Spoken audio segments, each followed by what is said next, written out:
Come on, we'll go ahead and get started. Maybe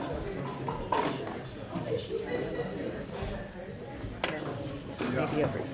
It's sort of like a tailgate downtown before the games, I guess. The track was that kind of a full sports night. So my name is Andy Conti. For those of you who haven't met me yet, I'm the director of the center here, the Center for Media Innovation at Point Park University. We've been open just over a month, almost I guess 6 weeks at this point. And in that time, we've had quite a few events. We've been able to start on our mission of reigniting the interest around the future of journalism. You know, as we enter into this, what I'm starting to think of as the post-printed newspaper age. As a lot of, the Trib's already going through that transition. A lot of newspapers are going through it. And so we're starting to think about what is the future of journalism. And so we're excited about tonight's event. Before we get too far into it, though, I want to introduce Matt Petrus, who is a junior journalism major here at Point Park. He's going to say a few words about tonight's event. Thank you. Please join me.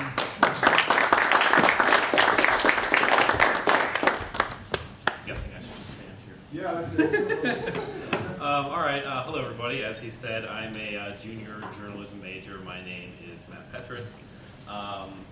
In my sophomore year, my first semester, I became the assistant sports editor for the school's newspaper, The Globe. And then the next semester, I was a sports editor proper. And then the next semester, which is just the current semester, I became one of the co-news editors. Contributing to The Globe throughout my years here at Point Park, I've been able to do a lot of really interesting stories, feature stories, sports stories, opinion articles, pretty much everything. My freshman year, one of my favorite stories to tell is I walked through this MLK march in January when I was a freshman, and it was a march from Oakland to downtown, and it was freezing cold. And at the end of it, the activists that I were following, they said to me, "Did we offer you hand warmers?" And my response was, "What the hell is a hand warmer?" And outside of the school newspaper, I've also done more reporting. I had an internship with The New People, which is a social justice newspaper associated with the Thomas Merton Center here downtown. Well, not downtown, near. And I covered, I did some reporting on the death of Bruce Kelly Jr., who was shot here by Port Authority police. I reported on an equal pay rally on Equal Pay Day, etc. Let's see here. So the reason I talk about all of this experience, and the reason why I guess all of this is relevant, is that throughout all of my experience, learning about reporting and going out and doing it, I've realized that social activism is really at the forefront of the news cycle. Movements like Black Lives Matter and movements like the Fight for 15, all of these sort of groups, they not only shape the political discourse, but they also actually end up changing actual legislation. And so you really can't ignore this sort of stuff. And our guests today understand that. So we have an attorney here, Ellis Kunka. I believe I'm saying his name right. I had practice earlier today doing this. And he has a lot of experience in media law and government relations, especially about Pennsylvania information. So he'll be a great help here. And then we have Jamie Kalven, who has done a lot of really important and great writing for sites like The Nation and The Intercept, for Slate, for all sorts of publications. And he's also a big activist. He started the Invisible Institute, and he really gets stuff done. The most impressive part of it is when there was this shooting of Lakeland McDonald's, which you're going to talk about much more later on today, and you learned that there was bad stuff going on at the Chicago Police Department. You took him to court, and you got that cop who shot him charged with murder. So we have good guests here today who know what they're talking about and who understand how this whole thing works. And I'm going to stop talking because they're more interesting than I am.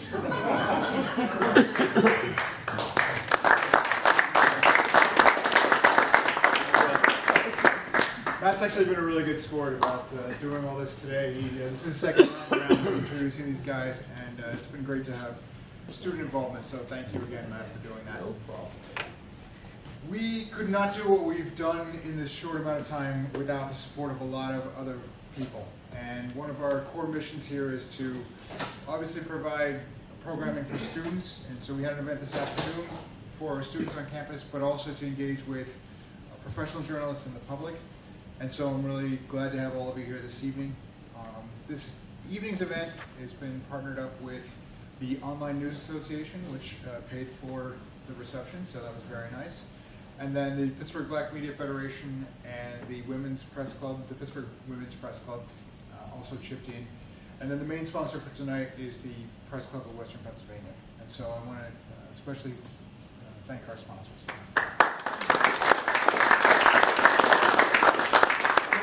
A lot of Pittsburgh moments going on here tonight. I saw a lot of interaction of people introducing people to whatever. And when I first came to town, I worked at City Hall, and so I had my editor was Kim Palmero, who's now the president of the Press Club, and one of my good sources was Scott Kunka, and he's here with his son's going to be presenting tonight. So it's nice to have them in the house as well. Kim, I'll turn things over to you. Thanks again.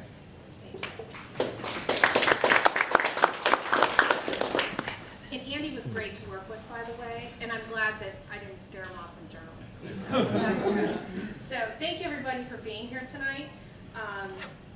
Again, I want to thank our sponsors because this is a really exciting event because Ellis and Jamie are here, but also there were several press clubs working together to support it. So we really appreciate that.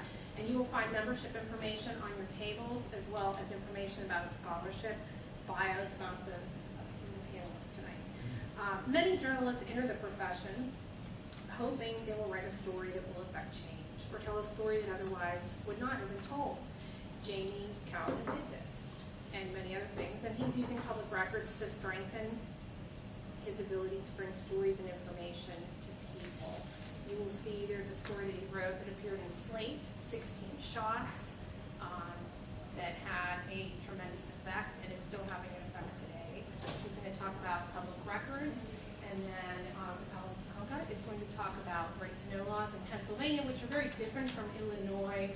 Unfortunately, ours aren't as great, but we're glad we have something.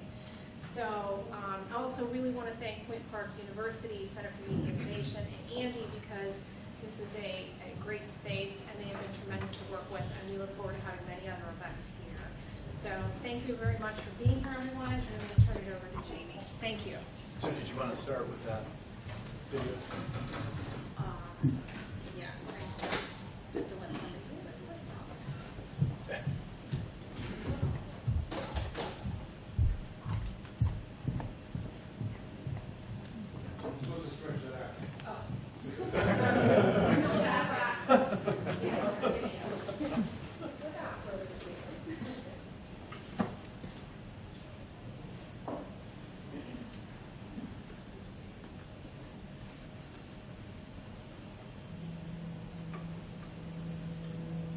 So the story begins with a tip from somebody in law enforcement who reached out with the information that a shooting that had occurred maybe 2 weeks earlier was not at all what had been reported.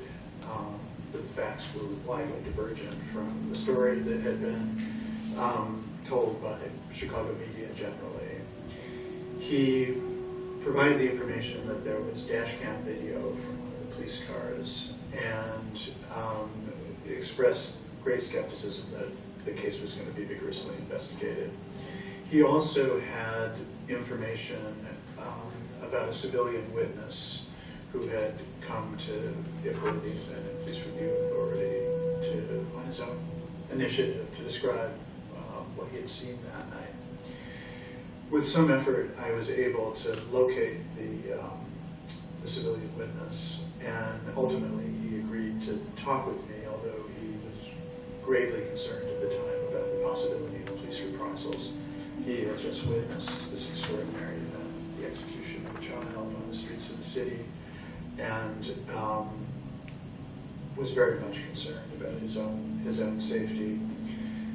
He could not help but tell me ultimately what he had seen, and gave an account that would be corroborated by the now famous video when it came out.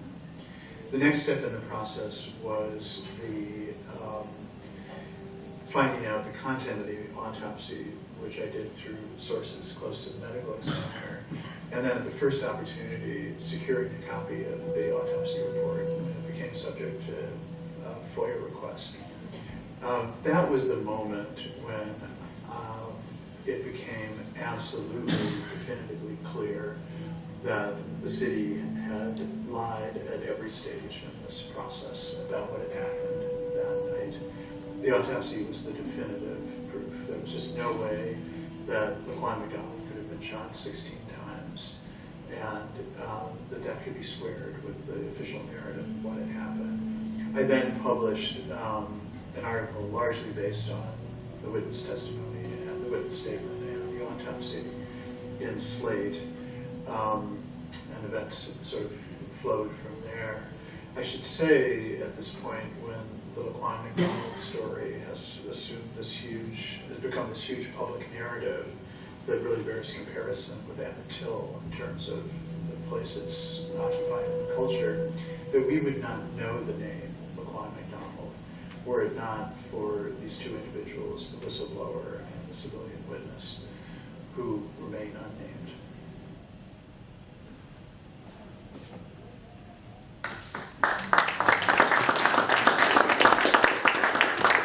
So what I would like to do in my remarks, and we'll leave time for plenty of interaction, is come back to Laquan McDonald a little later and describe some of the history that led to that reporting and some of the context for it, and also the way in which freedom of information and accessing public records was part of that story.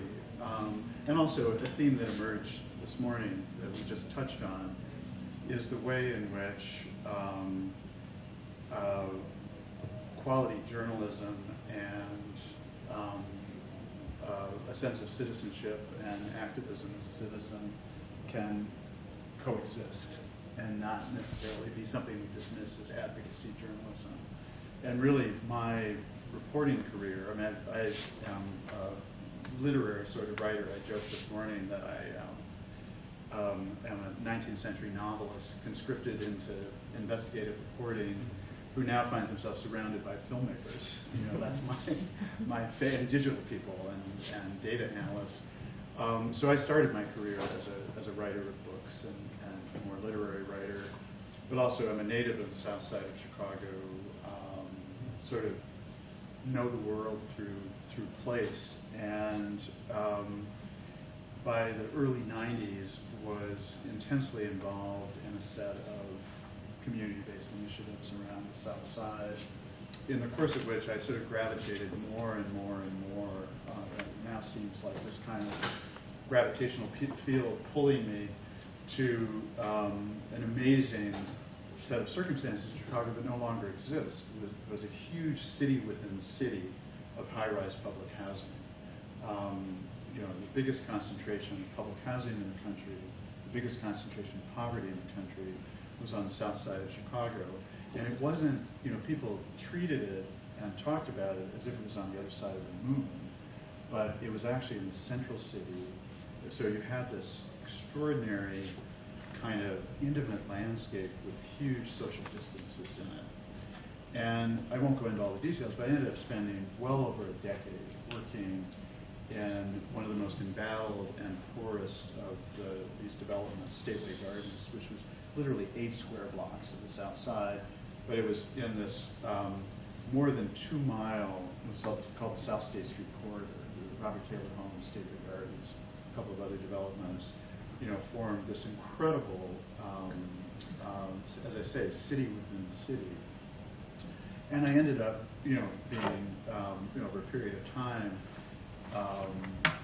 embraced with incredible, you know, hospitality within that community. Ended up with an office in one of the high-rise buildings in a 5-bedroom unit where we were kind of squatters with the the okay of the resident leadership, and did a whole range of things in those years. I was finishing a book in my writerly life. Probably the most central thing was create a program for young men in the criminal economy. There were two gang nations, so-called, the gangster disciples and the black disciples, that controlled different buildings. And we used to joke that we had a multinational force because we drew from both gang nations and created employment alternatives, on a condition of not leaving the friends of a lifetime, but leaving criminal activity behind. And so by the time I started to write about the conditions in public housing, I had been there for years, and I had an extraordinary set of sources. I didn't think of them as sources. They were friends, colleagues, neighbors. And around the year 2000, the city launched what it called, and it's an Orwellian name in light of how it played out, the Plan for Transformation. And this is happening nationally, but it happened really dramatically in Chicago, where over a period of relatively few years, they tore down all high-rise public housing. And through a process of forced relocation, it was forced relocation. I saw people being forced out of their homes at gunpoint, disperse the population into what I think of as a kind of invisible ghetto, just keeps expanding to absorb people. So where these high-rises were immensely visible, even though nobody ever came there to do anything but who didn't live there except to buy drugs, now they've utterly disappeared. This world is as gone as the Warsaw Ghetto is gone.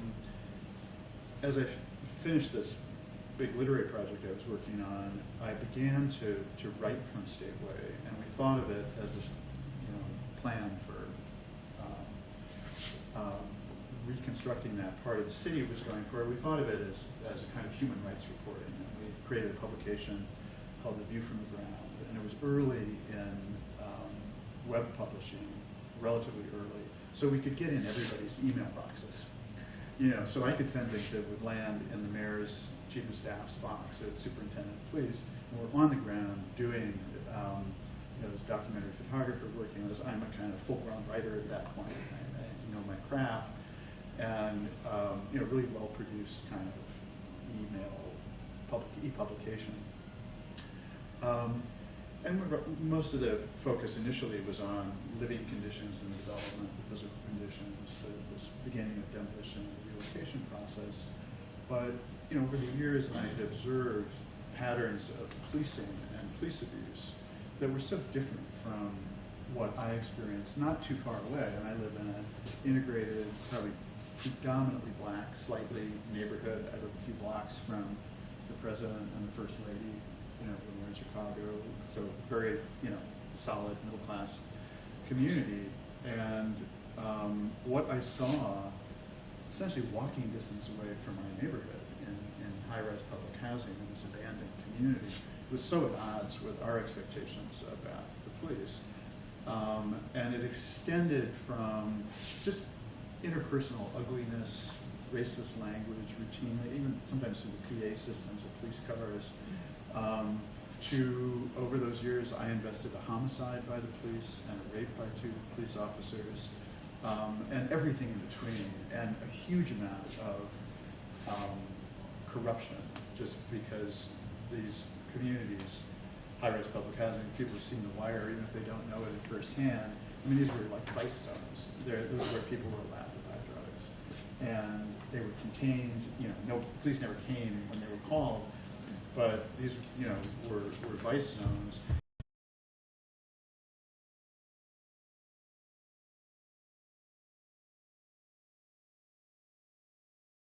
Proceeding as a journalist, if it wasn't for this background, but there's an intervening sort of chapter to what's been a wonderful collaboration with lawyers at the University of Chicago Clinic. It was on the Public Handheld Great Clinic.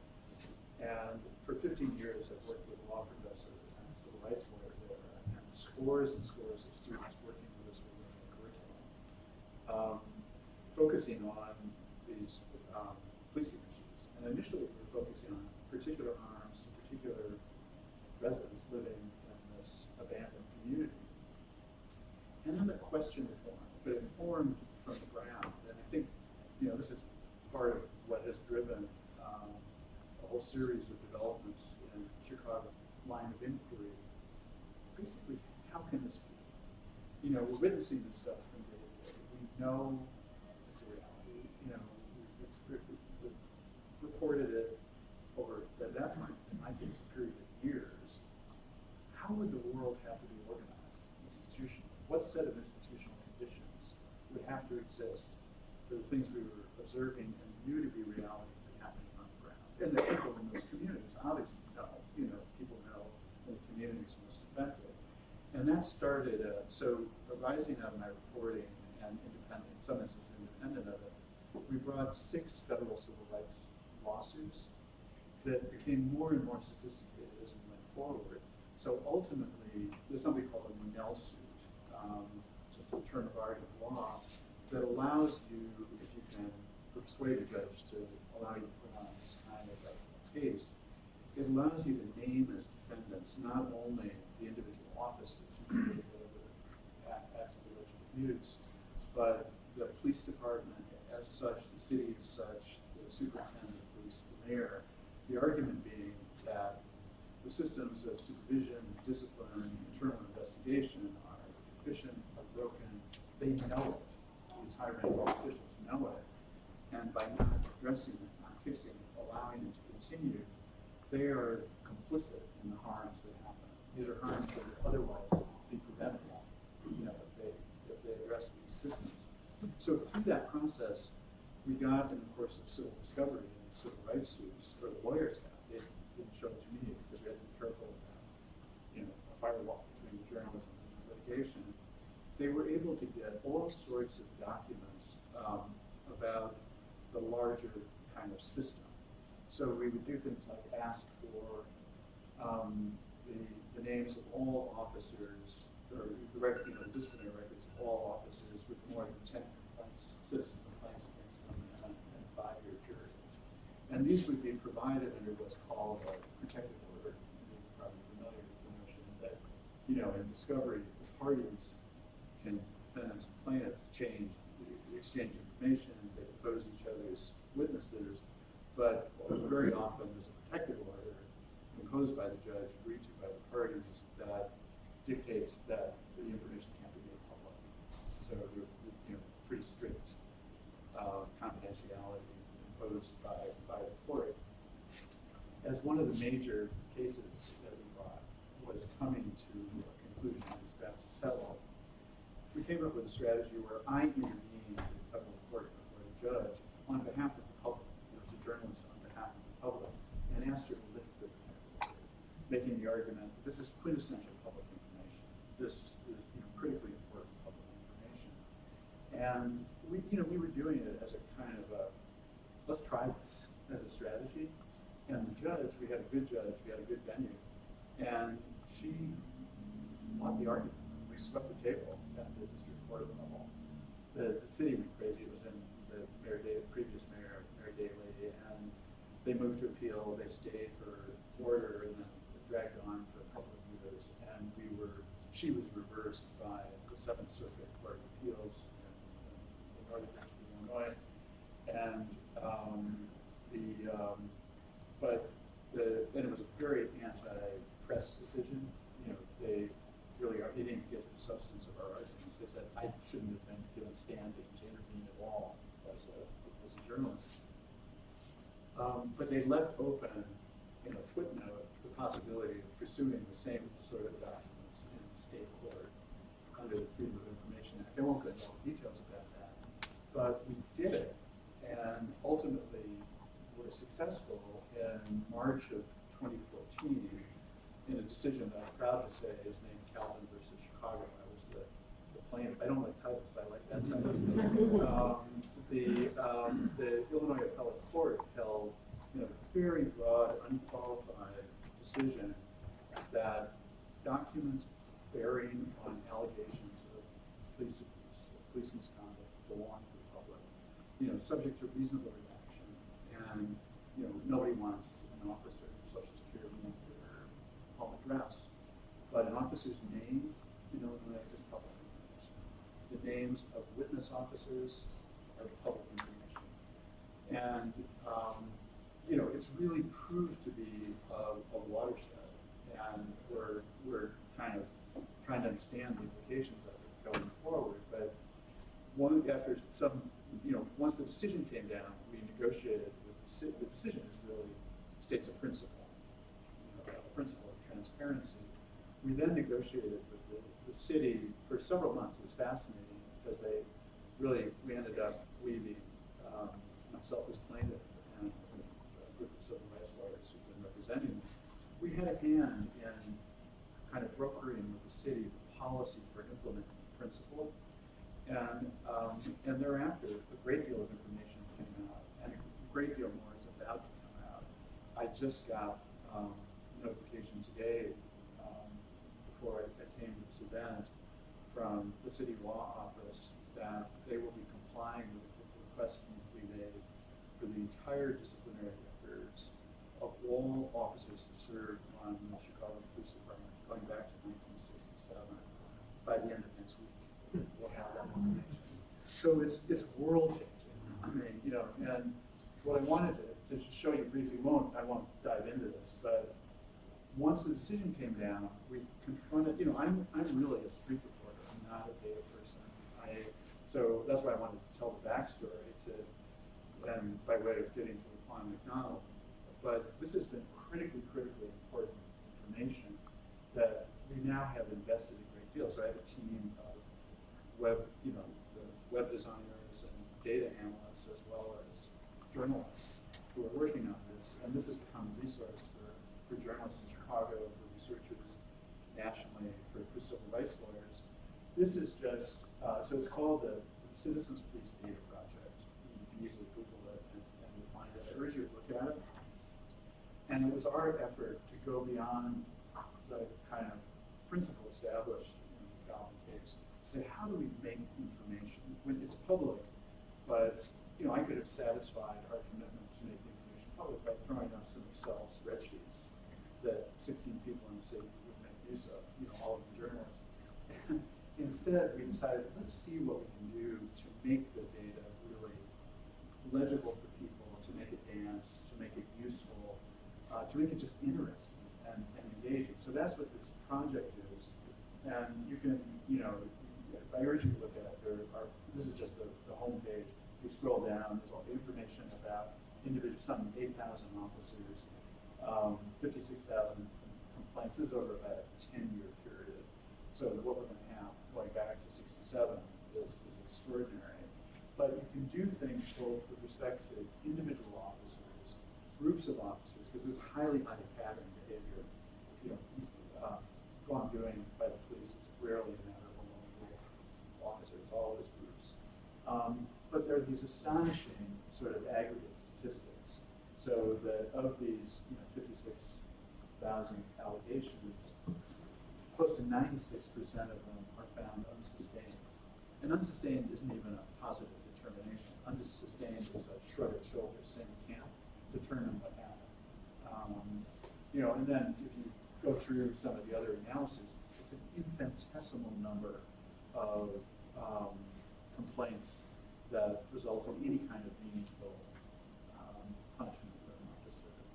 So this actually became part of the answer to how can it be in these neighborhoods that these officers act with such a sense of impunity, such a brazen sense of license. The empirical data supports it. They know there's just very low chance they'll be identified, punished, and then couple that with the social status of their victims. So with radical racial inequality in neighborhoods that are public housing is like beyond what boat people offshore in terms of how they receive. It's like a caste of people offshore. They're complete impunity. So abusive officers, whatever abuse meant, corruption in terms of living off the drug trade, guys that just like to beat people up, or vile towards women, or outright racist. I mean, residents used to talk about KKK and blue and white. The notion that people could just run their game as racists within their jobs. Which the numbers support it, the data supports it. And now, having sort of broken through official secrecy, this information is wholly public now. So that this great debate that's going on in Chicago about, in the post-Lawn McDonald era, about police accountability, reform, is going on with common evidentiary basis. Everybody's talking from the same information. And when the mayor talks about this, the police superintendent, they quote out, I mean, it's their numbers, organized and curated by us. So, it's really a theme that we're at pains to try to convey about this work, that we're going to have a vast amount of information, but this isn't big data in the sense, big data projects where you can come up with an algorithm that shapes public policy, or in this case solves police abuse. That's not going to happen. What this is a basis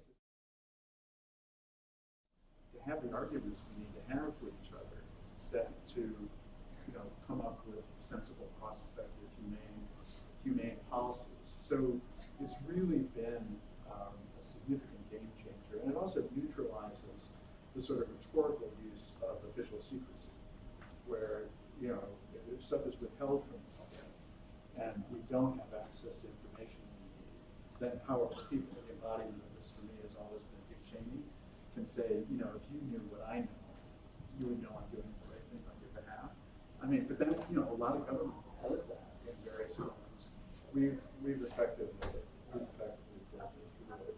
So to turn to Lawn McDonald, I mean, that partly because of this work, the principal attorney I work with and myself, are identified with these statements and public, in public view.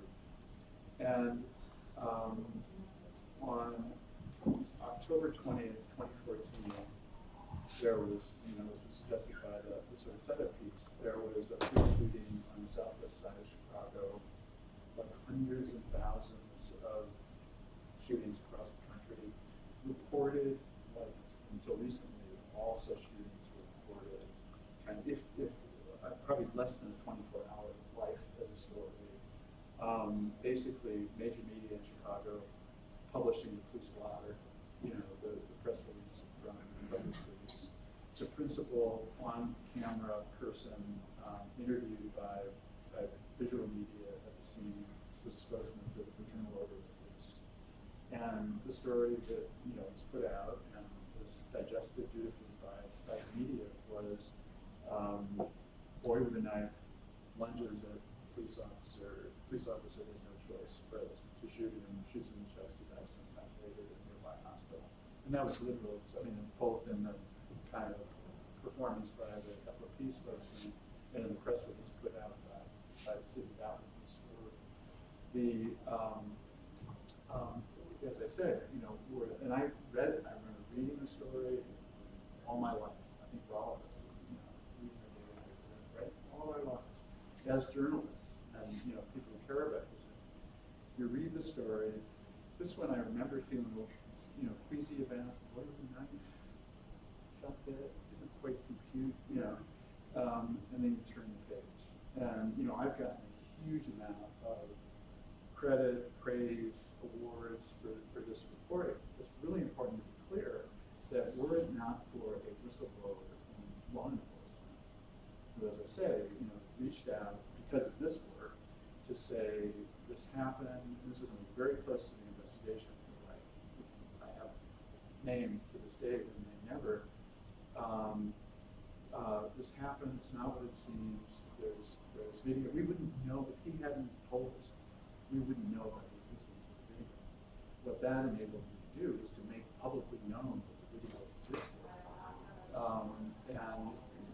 It's so the way this all links up is that one of the things that happens almost. Oh, let me take a step back. The remarkable thing, there are two dimensions going on in this story. I think everybody knows how impactful it's been in Chicago. It's completely changed the landscape of our public life right now. But there are really two aspects of it. There's the atrocity of what happened to this boy, and everybody has now witnessed it and knows that this was an act of utterly gratuitous cruelty and moral stupidity behind the journey of belief. But then there was the institutional response after it happened. And my reporting has been focused on everything that happened as the boy was bleeding out on the street. And it started from the moment he was bleeding out. And that's, you know, where all this systemic stuff really lives, is, you know, we in the press want to tend to frame, almost reflexively, frame stories as crises. You know, it's a crisis. Well, there actually is no crisis of police violence. I mean, the scandal is that there's no scandal. The crisis is that there's no crisis. I mean, a crisis is a departure from the norm. This is the norm. This is what. So I wouldn't suggest that the execution of a child in Chicago is the norm. It happens too often. These things happen too often, but they're still exceptional. What is the norm is everything that happened after. And, you know, a false official narrative they knew was false. They had all the information we now have within hours of this event. For 13 months, and the crimes that were required to maintain that official narrative, you put out this, you know, one paragraph press release, boy with a knife, lunges, essentially causes his own death. That was the press release. No, you know, all agency was assigned to the victim, and no, it was all attenuated for the officers. What that requires once it's out there, in the absence of transparency, in the absence of public information, with the state able to control access to information, what happens with that is they fabricate the narrative. And many crimes are committed to do that. So within, as I say, well, the boy's still on the ground. The process begins of destroying evidence, intimidating witnesses, fabricating, utterly fabricating police reports. Ultimately, the settlement with the family for $5 million to try to keep the video from being released. The medium in which it's possible for the state to double down on a false narrative like that is an absence of transparency, an absence of public information. That's what makes it possible. And the extraordinary thing that's happened in Chicago, and it kind of defines our political moment. I don't want to minimize how fraught it is. There are extraordinary, exhilarating possibilities for fundamental foundational changes in institutions that I never imagined I would see in my lifetime. And, you know, there are whole parts of the city that are close to being a failed state. So I don't want to minimize the stakes right now. You know, it's an extraordinary moment. But one way to describe that moment is the city has completely lost control of the narrative. The narrative has collapsed. They've lost control of the official narrative. And it's created an opportunity for citizens, for journalists, for folks like us to move into that space with real information and with a set of sort of policy demands in terms of transparency that really are the antidote to what happened in the Juan McDonald case. I mean, if the police were required to release video footage within 24 hours of an incident, unless there was a compelling investigatory reason to withhold them, which is an emerging kind of principle across the country. There's not consensus in different jurisdictions handle it differently. None of this would have happened. You know, this whole thing wouldn't have happened. It would have been inadequate. So I mean, I hope that's a helpful narrative in terms of linking together these dimensions of the place of more and more transparency at this watershed moment in our history when we need to be diagnostically smart. I mean, you know, we have an opportunity nationally, certainly in Chicago, where this is really the center of our politics, to reach the sort of foundational nature of racism in some of our institutions, critical institutions, and make real change. We can only do it if we have the sort of information as citizens and as journalists that allows us to be diagnostically smart and to know what we're sure I've gone over everything on my time, but forgive me. The final thing, if there is time, you tell me if there is, there's a short trailer for a documentary project, a feature-length documentary on the Laquan McDonald case that I'm doing with a wonderful documentary filmmaker, Rick Rowley, who did an Academy Award nominated film called Dirty Wars. And so I don't want to suggest that film exists behind this trailer. The trailer exists to sell the film project, but I thought it might be interesting like that.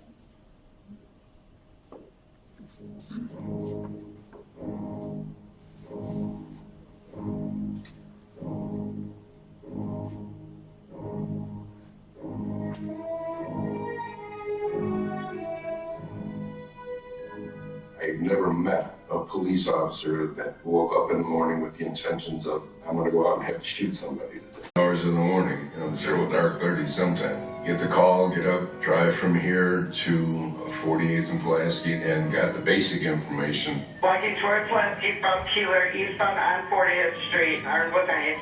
Anybody close yet? Say a prayer for the offender, but also pray for the officer. Fire by police. It's time fire by police. And then we moved on to the next one.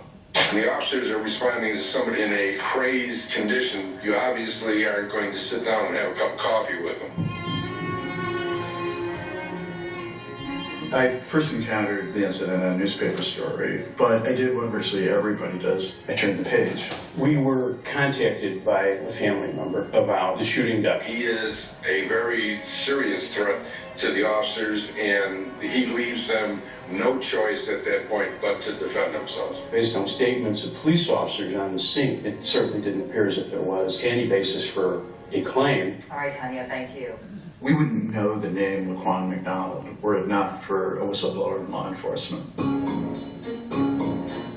Got a call saying that case a few weeks ago is not at all what was reported. Where are the witness statements? And they said there are no witness statements. None were taken. He said, I saw an execution, and I told them this was an execution. And they kept me in a room, and they screamed at me for hours trying to get me to change my story. The moment he's bleeding out on the street, you have the working of the machinery that makes these cases disappear. There was a dangerous situation going on there. He snaps open a knife. I'm sorry, but that's a threat. No police officer on the scene gave an accurate account of what happened. Very quickly, the detective and the technician go into a nearby Burger King, which has external surveillance equipment, and lo and behold, the relevant minutes disappear from multiple cameras. The Chicago Police Department is fundamentally incapable of policing itself. I didn't have a diagram of where all the officers were, and I couldn't see the entirety of what was happening. Tony pulled up in her car, visibly shaken. 16 shots, front and back. Autopsies are extraordinary documents. They're narratives. The corpse testifying to what happened. At that point, there was no way that the city's narrative could be true. I gotta be honest with you now, I do not like the way we're going with this interview. This morning, a Chicago police officer will face first-degree murder charges. The first time a Chicago officer has been charged with murder in 35 years. We're the sheepdogs, protectors of the flock from the wolves that exist in society. Breaking news, fallout from the Laquan McDonald shooting. Top cop Gary McCarthy is forced to resign. You can weave whatever thread you want through this. You could say that Lee Harvey Oswald was involved. But he wasn't here. The Laquan McDonald case was not a cover-up. It's not just the officers on the scene, it's the detectives, the sergeants, the lieutenant lied and fabricated police reports. It's nonsense. How about a code of silence in City Hall? The mayor controls the police department. You tell me what it means. The police department, the mayor's office, the state's attorney, everybody had reason to believe that the machinery would work. If I were involved in a cover-up, I wouldn't be going to the FBI and the U.S. attorney. It was a tsunami that I certainly couldn't stop. We were a hair follicle away from the city going up in flames. We called the city. I said to him, there's a video. We've seen the video. And there was like a stunned silence. And he said, how'd you get the video? Society's got to wake up. There's 900,000 police officers in this country. That thin blue line that separates normal life from chaos. We live in a broken city. There are terrible risks and dangers, and there are possibilities I never thought I'd see in my lifetime. Not complying with the law is putting the Constitution in danger. We're reaching anarchy. Was he murdered or was he killed? Did a child die or did a suspect die? All of those things are dependent on how we respond.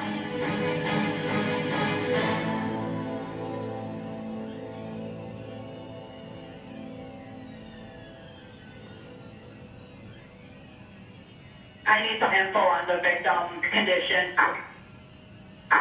Surrender. That's what I meant.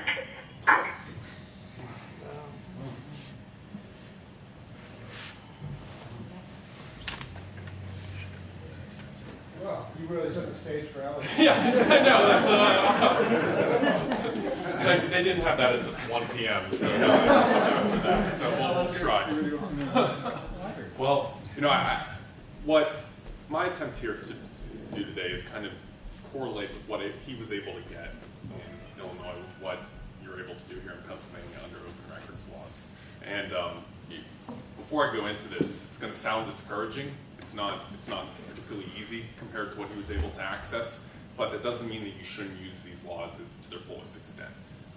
Just the fact of submitting a request related to this, to bothering a local municipality, police agency in order to provide these, or something that can ultimately lead to something that's useful. And there's have been many instances in my representation with Post-Gazette where we've been able to use requests and the ability of litigation to gain access to documents that may not be acceptable under the right to know law and not be produced. And furthermore, agencies themselves don't have an affirmative duty to deny requests just because it's not allowed under the law. You can provide them if they so want to, and there are some local municipalities, some school districts, Commonwealth agencies that will do so. And so I'm not here to say that it's an entire system that's bent on not trying to provide you access to information. But before I move in, how many people here are familiar with the right to know law, submitting a request under it, anything like that? Okay. If you want to go on. Well, I'll try to keep this brief, but as Jamie was talking about, the Illinois Freedom of Information Act, its counterpoint here in Pennsylvania is the Pennsylvania Right to Know law. And this is a quote that, in fact, came out of my case, Pennsylvania State Police v. McGill in 2014, which discusses the entire intent of the law and its ability to try to prohibit secrets, scrutinize the action of public officials, and make them accountable for their actions. Conveniently, the ruling in that case was that the Pennsylvania State Police keeps entire Excel spreadsheet of every police officer in the state, and if they're certified and under what guidelines they're certified in terms of their certifications that are required in terms of firearms trainings, other things like that. When we submitted a request to the Pennsylvania State Police seeking this, they said, we have this, we have the list, however, we're not the proper person to do this. You have to submit 4,000 requests to every single local independent police agency here. We took them up all the way to the Commonwealth Court after the OR ruled in our favor, with OR being the first step in agency and requirements.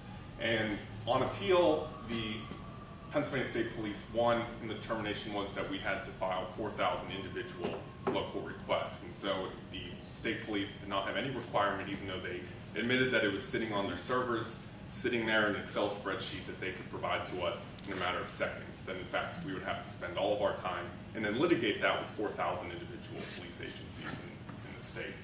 And so it was disheartening to see that quote and see them say this is what the purpose of the law is, and then to use such a thin distinguishment to say that you can't have access to this. And that's kind of what I've seen with this law. And this was enacted in 2009, and it actually was a huge impact, and it was very considered to be widely a huge upgrade from the prior law, which would stayed for about 50 to 70 years, where the burden was primarily on you as the requester to prove that the document existed and that it was not exempt. This in essence provides that the agency is presumptively public, and they have to prove why it shouldn't be produced to the public. And so a record, I'll try to be brief, is emails, letters, anything that contains government information, information that is or should be in the possession of the government. And that's one of the things I like to highlight, particularly to people who routinely use government documents, is that there has been this sort of outsourcing of government abilities. In particular, I think the one that has recently come up for me is that university foundations, which are university foundations that maintain all of the fundraising for universities, particularly for, in this case, this is Westchester University, which is entirely publicly funded by the state of Pennsylvania. The president of Westchester determined that he wanted to secede from the Pennsylvania State Higher Education Association and become a private university. And he wanted to hire a consulting agency to do so, to in essence spend money to try to remove themselves from a system which had provided for their entire upkeep and had provided for the entire basis of their system. What occurred is that he then proceeded to ask the board of directors of the foundation, University Foundation, to hire a lobbying agency to proceed to lobby with a bunch of state senators, in which there were state senators and state legislatures who sat on this board. And shortly thereafter, a bill was introduced in the legislature seeking to have them secede.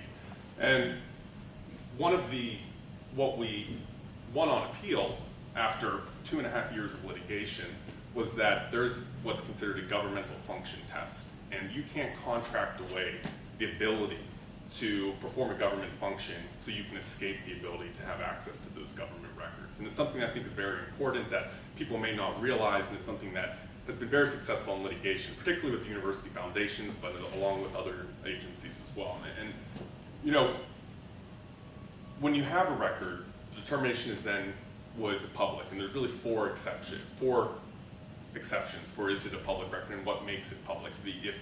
If it cannot be produced if it's already exempt under state and federal law. Second, if it's sealed by judicial order. 3, if it's protected by privilege, being attorney-client, or potentially also with some agency documents, maybe doctor-patient, under HIPAA violations. And 4th are 30 enumerated exceptions under the Right to Know law, which are incredibly broad and are incredibly hard to pinpoint as to where they are. And so I think, you know, one of the things I wanted to do was kind of correlate to what he was able to get under the Illinois Freedom of Information Act and what you would have accomplished in the state of Pennsylvania. And there are really 4 exceptions that apply to this. One is the pre-decisional deliberation exception, which simply put has been determined by the state of Pennsylvania, or the courts of Pennsylvania, that if there are communications between an agency or internally between an agency and deliberations about a decision, well, then those are all exempt from being produced under the Right to Know law, even if a decision is eventually made. And as you can see, I think 99% of government communications are about leading to a decision. It's not something that, so it internally creates an issue moving forward. You want to move? The second one is the non-criminal investigation records. This basically states that any non-criminal investigation by an agency in their official powers is all of the records of that investigation are exempt from production. And how I like to talk about both of these is that they're likely, after the shooting in Illinois, were significant communications between the mayor's office, police departments, other indications like that. Furthermore, there may have been an initial investigation, but not a criminal investigation into the police officer's conduct. Under Pennsylvania law, all of that would have been exempt from production under the Right to Know law.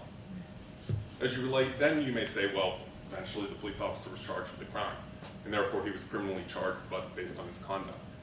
Under the Right to Know law, there is a records relating to an agency employee, and this provides that all records that relate to an agency or employee regarding their discharge, demotion, or discipline cannot be produced under the Right to Know law. However, you're entitled to, and this is unfortunately, as I think will be the case here, I litigated this one as well, which is the law, is that it was a Borough of Wilkinsburg employee. All you're entitled to is simply the line, you're terminated, you're demoted, or you've been disciplined.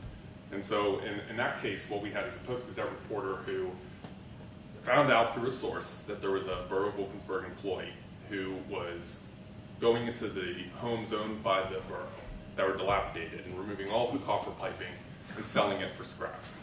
And they reported on this and actually learned that the head of the Urban Redevelopment Association in Wilkinsburg had actually told him what addresses he should go to remove this disability. And so shortly thereafter, they announced that he's been terminated after this article. And so we filed a right to know law request seeking his termination letter, any discipline files. And after more years of litigation, we were told that we were allowed only one sheet being his termination letter with 3 paragraphs redacted other than the line "you've been terminated."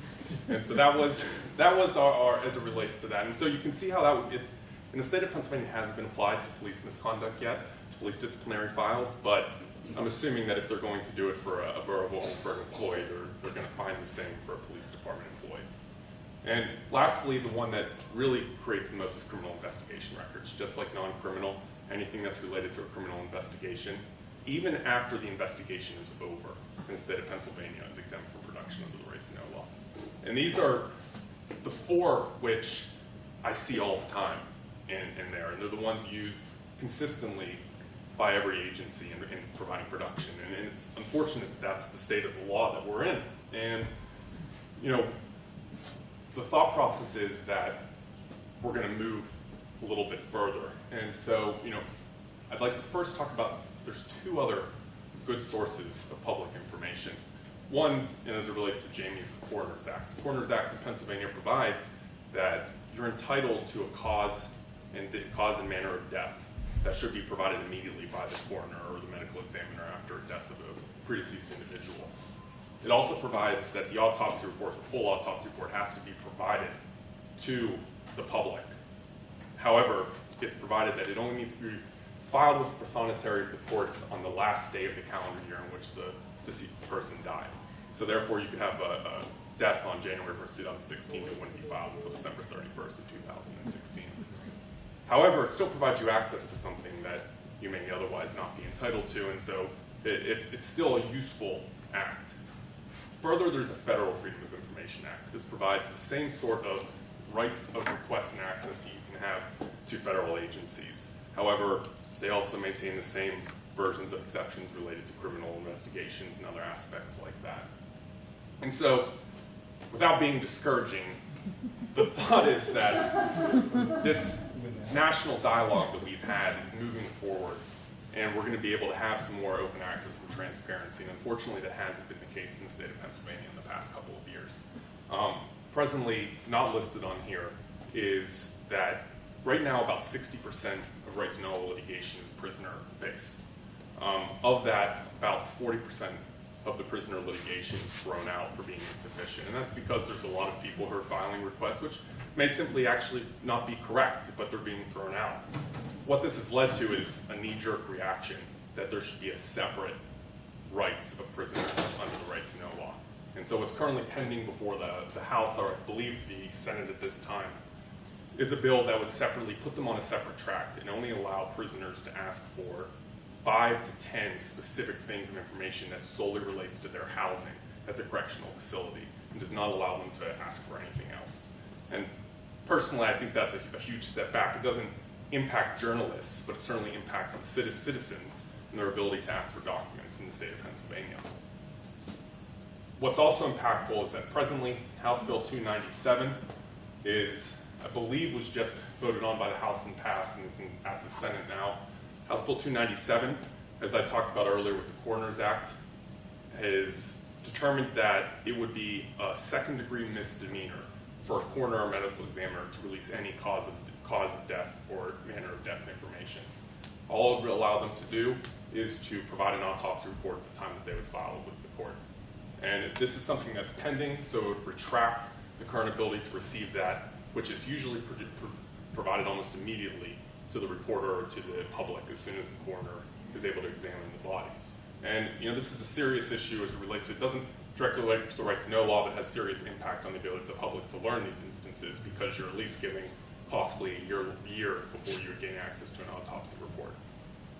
House Bill 1538, in between the 3 hours that I gave this speech earlier and today, was actually passed by the House and Senate. House Bill 1538 provides that police officer names are not to be provided to the public for up to 30 days after a shooting or a violent incident. So that will be in front of the governor's desk probably next week. I don't know if he'll veto it or not. What it provides is again, as a misdemeanor criminal offense to release a police officer's name within 30 days after the incident. However, after 30 days, it's the police department's decision if they want to release the police officer's name after 30 days. The only time in which a police officer's name has to be provided under House Bill 1538 would be if he's charged with a crime, he or she is charged with a crime. And so, I mean, I think these are, particularly as it relates to what he was able to access, this is significant retrenchment from what the ability was of the state to be able to gain access to information. Well, you know, I think what I see of both House Bill 297 and 1538 is that it's actually creating criminal offenses to report on information. And it's making government employees subject to those crimes because of the need to inform the public. And I think those are very serious issues that we have here. So they never have What? So House Bill in 1538, what it would do is that it's a blanket denial of releasing the names within 30 days. And for example, how this would impact, the city of Philadelphia has it as a custom that they will release an officer's name who's involved in a shooting incident within 72 hours. This now makes that illegal for them to do so. They'll have to wait 30 days, at which time they're allowed to do it if they want. that's what I'm saying. So if they decide they don't want to, They don't have to. Never. No. That's 976, right? That's no 1538, which was actually went to the House bill, and it was the Senate passed the House today and was sent to the governor's desk earlier today, and probably around 1:30. And so the only time that it provides you're able to have access if you're charged with a crime, and I think we know the small disproportionate amount of times where a police officer is actually charged with a crime after an investigation. If there was something you asked for under the right to know law that would include that information, would 1538 supersede that? Yes, because under the right to know law, anything that any government documents or information that is barred by production under a separate federal or state law cannot be produced under the right to know law. So the thing that he did with getting all the complaints and showed and had a complaint file, you would be able to do that. Not unless you had a police agency that was willing to give these to you. I mean, they can do so outside of the right to know law. They can do so under the right to know law, but yes, I mean, what's the chance that you're going to get that? Which one applies to the coroner? Corners is 297. Senate Bill 976, which I think is also, that they just ended their session today, so I don't think it'll be voted on until the new calendar session, relates to body cameras. Presently, it's a wiretap violation to wear a body camera into a person's private residence as a police officer. What this would do would be allow police officers to wear body cameras at all times, so including allowing them to go into private residences or onto private property and record with body cameras. While there's some good and bad to both of those circumstances, the key under the Senate Bill 976 is that it provides that all body camera video would be barred from production under the right to know law. It does provide a mechanism that you can access it, but it requires approximately 3 or 4 administrative appeals until you eventually get it. So it makes it much more stringent and able to get access to body camera footage, which unfortunately I'll tell you probably wouldn't get anyway because it'd be a criminal investigation document. But that's so, you know, and so that's the state of public records law, particularly as it relates to what Jamie was able to get in the state of Pennsylvania. With the body camera, would it be visible? Well, I don't know if it would be visible, but in this case, they don't have to indicate that they have. So in Pennsylvania, a wiretap violation occurs if you record somebody without their knowledge, unless it's in a public place. Because in a public place, you don't have an expectation of privacy of someone not recording you. And so that's why it's going into a private home with it. This allows them so it wouldn't be a wiretap violation to record somebody.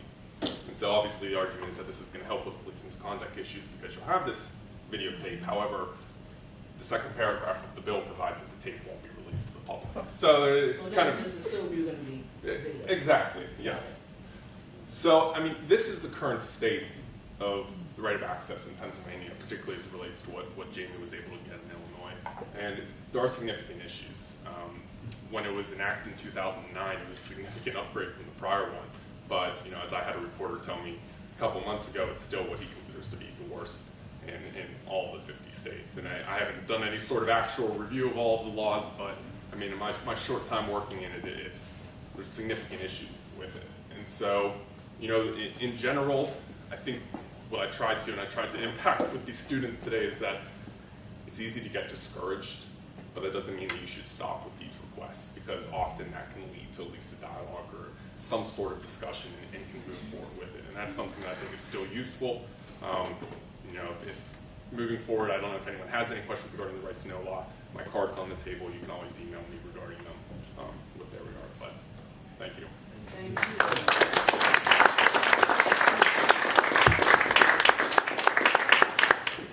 Provide, you know, make this a group discussion. We already sort of started out there, but take questions from the floor for either of these guys. If anyone wants to jump in. Are you aware if there's been any media coverage locally in this area of these 3 pieces of legislation that are pending right now, the last 3 you talked about? In terms, sorry, what did you? Any media coverage, any local or regional media coverage? Well, I mean, the bill that was 1538, which was passed today, I believe the article, I represent the Post-Gazette, it was one of their lead stories today when it was reduced. I know that they indicated that it passed without any public discussion.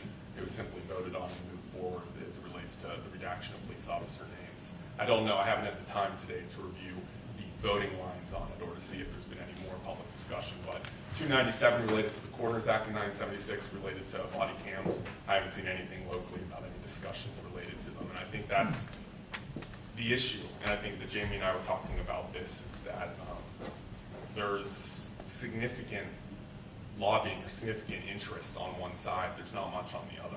So these are able to be quickly introduced, quickly passed with almost no public discussion, and unless there's reporting on it or private citizen is able to take this on, it's obviously something that can happen very quickly and impact you greatly.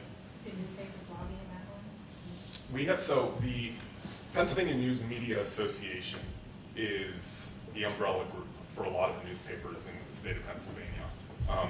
And they have a lobbying sector which is constantly lobbying in Capitol Hill as it relates to this in Harrisburg. And the problem is that they have one lobbyist, and the last time I looked at their lobbying list, because I'm often emailing them trying to throw what I want up higher on the list, I think they had something like 25 different line items that they had one person trying to lobby for 25 different changes in bills. So they're very short stretched, and I don't know of any other, you know, journalist or newspaper group that's lobbying in Harrisburg for this. I don't think the ACLU would be involved.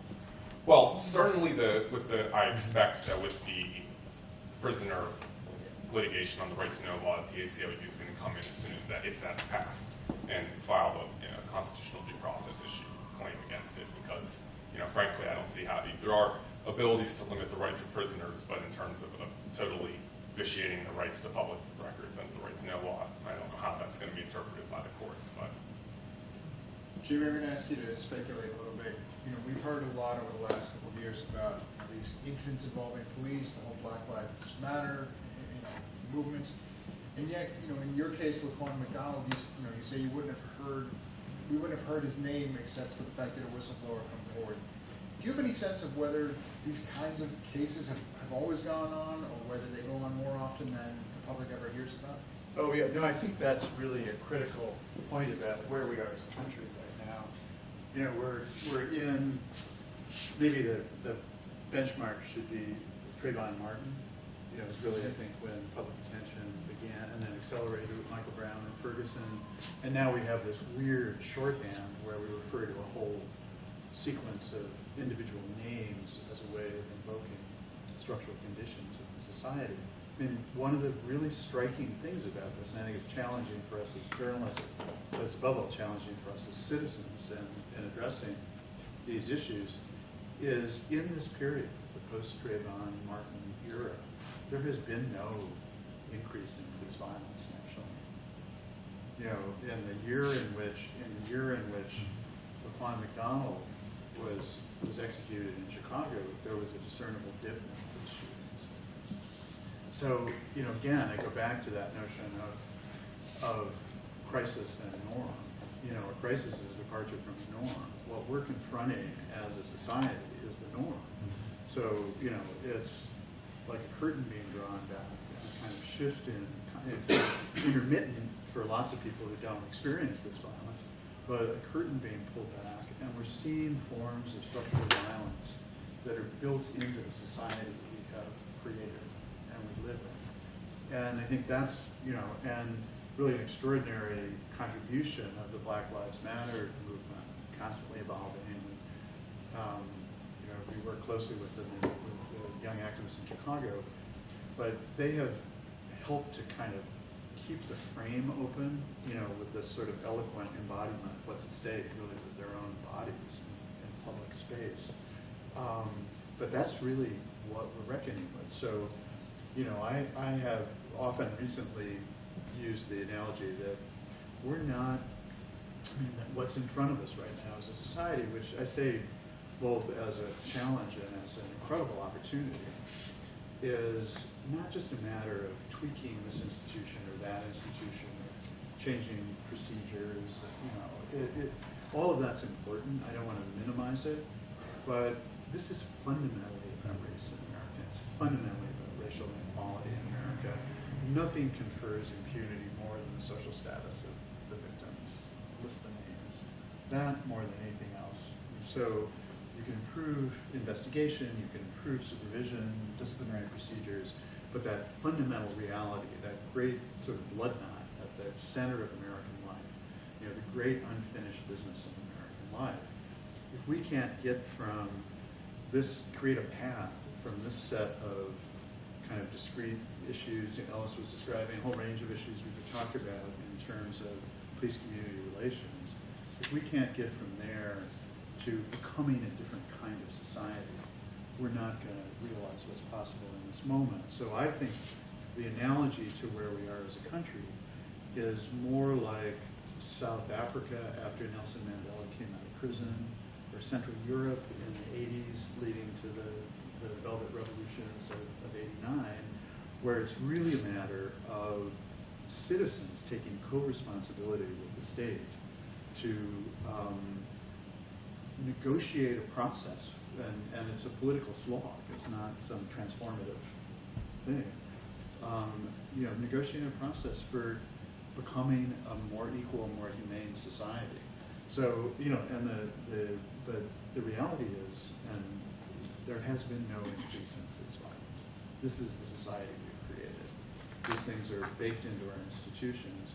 And in Chicago, you know, one of the remarkable things that's happened is that's really in some way what we're talking about. I don't want to suggest that there is yet the kind of robust, sustained constituency required to address it, but Mayor Emanuel, you know, with his political world cratering after the Juan McDonald revelations, appointed a task force on police accountability, various you know, cross-section of figures from the city, and every expectation of that task force was that it would be just the usual kind of scandal management. You know, you have a scandal, you have a crisis, appoint a Blue Ribbon Commission, you kind of, and then eventually public attention turns elsewhere. In fact, with a certain amount of pushing from behind the scenes by people like me and others, the task force exceeded all expectations. Came forward with well over 100 concrete recommendations for different reforms and interventions. And this was the part that I had a hand in, but they did it, is how to kind of preamble a statement of the problem of the facts. That was an extraordinary statement that spoke of the Chicago Police Department not respecting the sanctity of black lives, period, end of sentence. That spoke of, I mean, I didn't use these words, but spoke of foundational racism in the institutions of law enforcement. And that's very different from talking about racial bias or racial skew. These are institutions built on racism. And define, this is what I mean by diagnosis, is it's really a matter of being diagnostically clear about what the challenge and the opportunity is. So at least the problem is being defined in ways that, offer the possibility of doing smart, humane things going forward. I don't want to suggest that, we will rise to the occasion and realize this possibility, but that's really what's at stake. And I think what's true in Chicago in this dramatic way, because it's played out so, with such political consequence, is also true nationally. And it's a very different thing from, fixing a dysfunctional institution. Something's broken and we fix it. This is really a matter of becoming a different society, and not overnight. And, there's no, I guess one of the observation there, when people, and this is part of, my back and forth with some of the kids in Black Lives Matter, talking about abolition of police and things like that, which I think is a great kind of invitation to imagination, but not much of a practical program right now. When people perceive grave harms, as we are now with respect to these patterns of violence, they want to have remedies that are somehow commensurate with the harms. The hope for some transformative thing that will address these harms, and it's just not on the menu. It's just not on the menu. There are lots of concrete interventions and reforms and fixes that are available to us. We know most of them. It's not a matter of some bright new idea. We know what most of them are. And it's a matter of that creating a political will over time, over years, to do those things. And then you begin to change systems and cultures, but with, all sorts of small moves that aren't transformative in themselves, but might be collectively. And I'm reminded, just as we've celebrated the 50th anniversary of Selma, that for Selma is this great narrative of social change. The tremendous stirring narrative is now part of our collective culture. But Selma was about the Voting Rights Act. It was about the poll tax. It was about literacy tests. It was about other barriers to franchise and participation. This is similar. So we need to tell the story of reform. We need to, understand what's at stake in this process and get to work on that, on the poll tax. As newspapers and other media outlets across the nation start to contract with employees, how do you tell that narrative, particularly in areas such as Pittsburgh, where you do have a few smaller blogs trying to do things, but there are many cities where you do not have this. Chicago's unique. I went to the University of Illinois, there, but there are a lot of cities and areas where these things are happening where you don't have that apparatus to really tell that critical narrative. So how does that happen as these changes in the media take place? I think it's a huge question. I mean, we're sort of in Chicago kind of at the center of that problematic, trying to figure that out. I mean, that's what we do. So the Invisible Institute, located on the south side, an African-American neighborhood, is a small production company, journalistic production company working on these issues. But the mainstream media has mostly left this reporting to us. It wasn't, the big law case is not Chicago Tribune versus City of Chicago. It's Kalven versus Chicago. They didn't pursue this. The LaQuan McDonald reporting came out of our shop, not out of big media organizations. And so there's, this doesn't fully answer your question. I mean, there's space to do great, impactful reporting that's not being done, and under those economic circumstances and general contraction, in this kind of debilitated industry, it is not going to get done by legacy journalistic organizations. So how do you support your So we're supported, I used to support it kind of like the Catholic Worker Party, sort of voluntary poverty, but voluntary poverty and complete freedom, during the years in public housing were like that. Now we actually have pretty robust funding. We've been very lucky, but, no, from foundations, from philanthropy, and people want to give us money right now, partly because of this perception of this historic moment, partly probably from, I say this sincerely, kind of exaggerated, over sort of inflated sense of our effectiveness, we're a small band. We landed a couple of major stories. This stuff kind of, but there are a lot of other variables besides what we do. I think we get credit for too much. But the point is there's interest, there's interest. So we have multiple foundations supporting us. And we haven't developed an individual donor, like a subscription base. I think we easily could. People care about the work. But one other thing I would say, and I'd urge you, if you're interested at all, to look at the story that I published a couple of weeks ago in The Intercept. It's just simply called The Code of Silence. And if you go to Intercept, The Code of Silence, or my name, it's a big, long, 20,000 word, sort of a novella-length story. One of the things, and I spent years working on it with some whistleblower cops. One of the really gratifying things to me, and I think we all need to remember this, in these anxious times for journalism.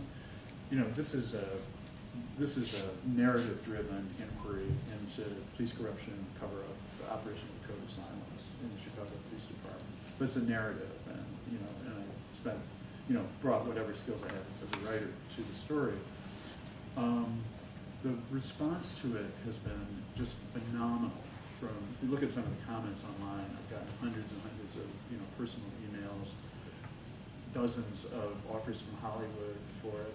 But the real point about it is that there are readers out there who are hungry for rich, sustained journalistic storytelling about fundamental issues. And we all live in this tsunami of information and noise. But in the midst of that, and it's so reassuring to me. I feel like a practitioner of a lost art in doing my long-form journalism, to find out that there are readers there saying, oh my God, I picked it up and I couldn't stop reading, or I've been waiting for this, or, blah, blah, blah. But speaking as readers, not just, giving positive feedback to the work, saying, I didn't know I was so hungry. And I think one of the things in this time in journalism that's happened is because there's an assumption in the digital age that people have such short attention spans, and everything, is how many clicks, and, we worry about advertising, we worry about clicks, and all of that we forget that the fundamentals remain the same. There are important stories. There are people out there hungry for us to report on those stories and tell them how to sort of monetize that, how to make some kind of living, how to support the work. Those are real questions. Our experience so far suggests that there are answers. There's no single recipe. But I think it's always important to remind ourselves that the fundamental transaction hasn't changed. There's a big, complicated, impossibly complex world out there that we're all trying to make sense of. And, we have a role in that world as practitioners of journalism, and there are people hungry for our best work. So, at least that I found really kind of encouraging and sort of emboldening. Not a concrete answer to your question, but I think there are answers to your question, and I think they're very particular to particular places, particular associations and collaborations of journalists. It's been an interesting ride for us. I'm not sure where it leads. Let's take one more question. So you mentioned kind of how you came into this. Why do you think more journalists don't come from that sort of background? There are some. There are some. I think there has been a tendency in journalism that's changing dramatically. Almost day by day now, to feel like it's almost disqualifying for you as a journalist to have a passionate set of commitments as a citizen, to care. When we talk about objective, to care about the subject, to care about the people you're writing about, to care about the story. There's a way in which that has been devalued. Not really, because we know that, great reporters care and they bring themselves to it. I think that's changing now. In part of, in this discombobulated industry. So I have friends at the Marshall Project. I don't know if you're aware of the Marshall Project, that was created by Bill Keller when he left the New York Times. And they're struggling with the same questions. I talked with Keller, with the president of the Marshall Project. This is the spine of mainstream journalism, the New York Times, that ethos. And everybody's trying to figure out So the Marshall Project is dedicated to reporting on criminal law in a time of mass incarceration, trying to address the obvious. So it starts with actually what in the past would have been seen as a sort of activist advocacy orientation, with Bill Keller at the helm, former executive editor of the Times, who's completely an old school journalist, in those terms. But we're all sort of trying to figure out how to be really good journalists working at the highest levels of the profession in a social change context. In this moment of possibility for change, but not to be, and this is the way I think about our work, not to be mindful of that context, to be trying to make a contribution in that context, but not to be advocates for any particular policy outcome. That is because when you're reporting this in support of a priori policy outcome, I think that is problematic. So there's something shifting in journalism, and there are a lot of different ways of being a good journalist. To the extent that I'm a good journalist, it's up for others to judge. It's been because my sources are people I care about, I have real relationships with. In some sense, I stand in solidarity with. But I try to do reporting in service of their reality rather than some particular policy outcome that would be advocacy. So it's an interesting time that way. I said this morning, I have a friend who's the editor of the St. Louis American, which is the oldest African-American newspaper in the country, Chris King, and he, is a kind of hard to characterize guy like me in journalism. So we've had this back and forth because people always, it's like a Homeric epithet that I name, writer, journalist, author, activist, advocate, pain in the ass. The people that don't know how to describe you. So you have this string of things to try to get it right. And he came up with something recently that I thought was really good. There's this term, citizen journalist, that is faintly patronizing, pat on the head, citizen journalist. And he said, well, maybe what we should describe what we do as we practice journalistic citizenship, which I kind of like as a concept, But anyway, and Nancy, I think what's happened is people's responsibilities and roles as citizens are no longer mutually exclusive with being a journalist, and I think that's really healthy. Anyway, I can't imagine it being any other way for me. All right, thanks again.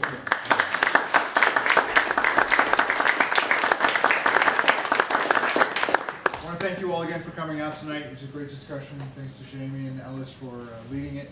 Thanks for being here. Thanks to the Press Club of Western Pennsylvania. Thanks to the Online News Association, the Pittsburgh Black Media Federation, and the Pittsburgh Women's Press Club. And you can follow us online at centerformediainnovation.com. Thank you.